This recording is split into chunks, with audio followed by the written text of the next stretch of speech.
6 मार्चला सकाळी गावात गेलेला भिकन आणि दुपारून रिझल्ट लागल्यानंतर गेलेला भिकन या दोघांमध्ये खूप अंतर होतं. तर तुम्ही प्रिपेअर करतायत UPSCचा इंटरव्ह्यू आहे. 3-4 दिवसा अगोदर तुम्ही चाणक्याचा इंटरव्ह्यू द्या, कारण की सर म्हणजे एकदम रिअल मॉक इंटरव्ह्यू होतो. माझे वडील सालदार म्हणून काम केलेले आहेत. आई अपंग होती तरी ती दुसऱ्याच्या शेतांमध्ये कामात जायची. तर मी करू शकतो तर तुम्ही करू शकता.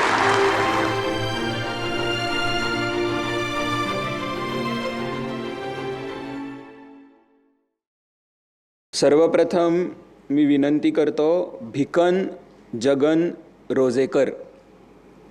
भिकनची रँक आहे 812. आईवडील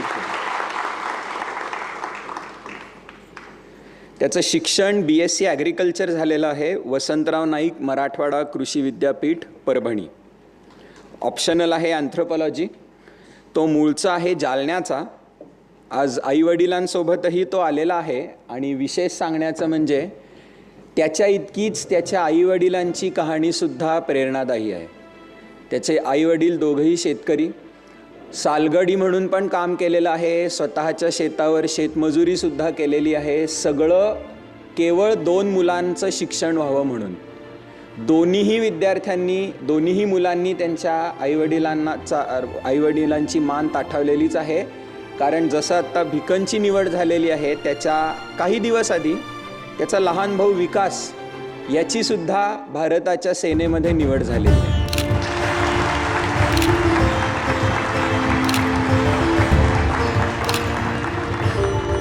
भिकनला विनंती करतो की त्यांनी आपलं मनोगत व्यक्त करावं. सर्वप्रथम सगळ्यांचे खूप खूप आभार. सर 6 मार्चला रिझल्ट लागला त्या दिवशीपासून असं वाटतं की मी स्वप्नात जगतो आहे. 6 मार्चला सकाळी गावात गेलेला भिकन आणि दुपारून रिझल्ट लागल्यानंतर गेलेला भिकन या दोघांमध्ये खूप अंतर होतं. सकाळी माझ्या मित्राने भिकन इकडे अशी हाक मारली सर. दुपारी रिझल्ट लागल्यानंतर मी जेव्हा गेलो त्याच मित्राने साहेब इकडे या अशी हाक मारली. तर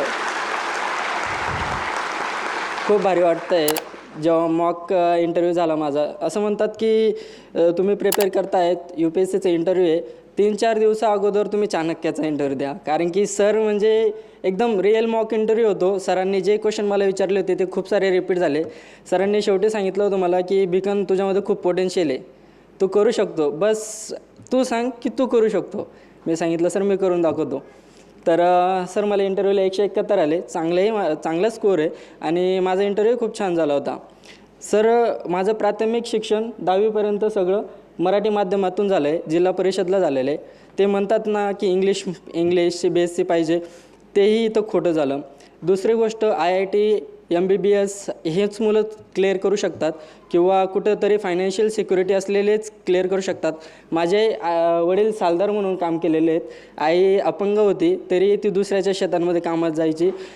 तर मी करू शकतो तर तुम्हीही करू शकतात. आणि माझी इंग्लिशची अवस्था सर इतकी खराब होती.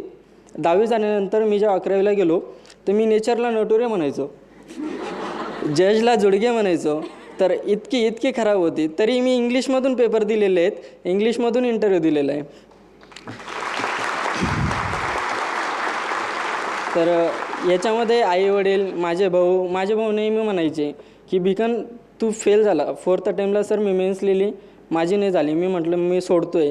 पण ते मला एकच म्हणायचे की तू जर आज गावाकडे वापस आला तर लोक किंवा हे जे बघणार आहेत तुझ्याकडे हे एकच म्हणतील की हा मुलगा हुशार होता. आईवडिलांनी खूप पैसे लावले, व्याजाने घेऊन पैसे लावले, पण त्याचं नाही झालं. तो वापस आला तर सगळे फेल्युअर म्हणून बघतील आणि पुढं कोणीच येणार नाही. एक टॅग लागेल की हे एकदम अशक्य गोष्ट आहे, होत नाही आहे. पण ज्या दिवशी तू पास होऊन येशील ना म्हणे तर सगळ्यांचं स्वप्न वाटेल की हा करू शकतो तर आपणही करू शकतो. आणि तेच झालं. मी आतापर्यंत 15 ते 20 शाळांवर मला बोलवलं. मी तिथे स्पीच दिलं. अक्षरशः मुलं रडत आहेत, मॅडम वगैरे ते रडत आहेत. एक छोटीशी मुलगी आली सर स्टेजवरती. ती म्हणे सर मला बोलायचं आहे. ती आली, तिने सांगितलं दादा माझी आई दुसऱ्याच्या शेतात काम करते, वडील थोडे दारू पितात, तेही दुसऱ्यांच्या शेतांमध्ये काम करतात आणि दादा माझं स्वप्न आहे की त्यांना काम नाही करू द्यायचं, मीही IAS किंवा IPS बनायचं हे माझं स्वप्न आहे. ती रडली अक्षरशः सर. आणि तिने जेवढे विद्यार्थी होते, शिक्षक वृंद होते, सगळ्यांना रडवलं. तर आत्ता मला कळतं आहे की 2016ला अन्सार शेख सर जे कलेक्टर झाले होते जालन्याचे, त्यांच्या थ्रू मला प्रेरणा मिळाली होती. ते 2016ला म्हणजे मी 12वीला असताना मला माहीत पडलं की ही कोणती तरी एक्झाम आहे. पण त्या मुलांना आत्ता 4थी 5वीच्या मुलांना आत्ताच कळालं जालना जिल्ह्यामध्ये जे मला बोलवत आहेत किंवा ते व्हिडिओज वगैरे बघतायत. तर आता त्यांना कळालं म्हणजे ही एक इन्स्पिरेशनल स्टोरी त्यांच्यासाठी झाली की आपल्या सामान्य कुटुंबातला मुलगा ही एक्झाम क्लिअर करू शकतो तर आपणही करू शकतो. आणि सर एकच आहे की मी एक ठरवलं होतं की मी करणार. मला खूप सारे फेल्युअर आले. माझ्या भावाचं सिलेक्शन झालं तेव्हा असं गावातले लोक म्हणायचे की किती दिवस शिकणार हा, याला सांगा तू शिकतच राहा. गावात माझे वडील फाट्यावर जायला त्यांना लाज वाटायची, लोक नाव ठेवायचे. पण ज्या दिवशी मी पास झालो सर तेच लोक घरी आले आणि म्हटले की नाही तुमच्या मुलाने करून दाखवलं. आणि एवढा त्यांना अभिमान वाटला आणि मला सांगायचे की बिकन तुझ्या जिद्दीला सलाम. आणि त्या दिवशी कळालं सर की ही 5 वर्षाची जी मेहनत होती, 5th अटेम्प्टमध्ये माझं झालं, जी 5 वर्षाची मेहनत होती ती आईवडिलांची मेहनत होती, माझ्या भावांचा सपोर्ट होता आणि सर मार्गदर्शन होते तुमच्या सगळ्यांचे. त्यामुळे मी इथपर्यंत पोहोचू शकलो आणि सगळ्यांचे खूप खूप आभार. आणि शेवटी एकच सांगेल, जर मी करू शकतो तर कुणीही करू शकतं. फक्त स्वतःवर विश्वास ठेवा आणि विश्वास, जिद्द आणि ती इच्छा असेल तर मार्ग दिसेल. ही प्रवृत्ती जर असेल तर नक्कीच कोणीही करू शकतो. आणि सगळ्यांचे खूप खूप आभार सर. तुमच्या इंटरव्ह्यूचे, मॉक इंटरव्ह्यूचे सर अक्षरशः झापतात. जेव्हा मॉक देतो ना आपण सर डायरेक्ट म्हणतात की तू अंडर परफॉर्म केला आहे, तुझ्यामध्ये खूप म्हणजे पोटेन्शियल आहे पण तो अंडर परफॉर्म केलेला आहे, तुझ्याकडून ही अपेक्षा नव्हती.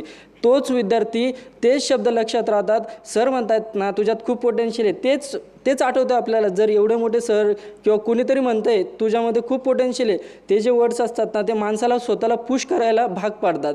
आणि सर खरंच खूप प्रेरणादायी होतं माझ्यासाठी हे सगळं काही. आणि जे मला सपोर्ट भेटला, सगळ्यांचे मार्गदर्शन भेटले आणि सगळंच A to Z महाराष्ट्र गव्हर्नमेंटची बार्टीची स्कॉलरशिप असो, या माझ्या भावांचा सपोर्ट असो, या शिक्षक वृंदांचा सपोर्ट असो, सगळ्यांसाठी मी खूप खूप आभार मानतो. सगळ्यांचेही आभार मानतो आणि थँक्यू सो मच. थँक्यू.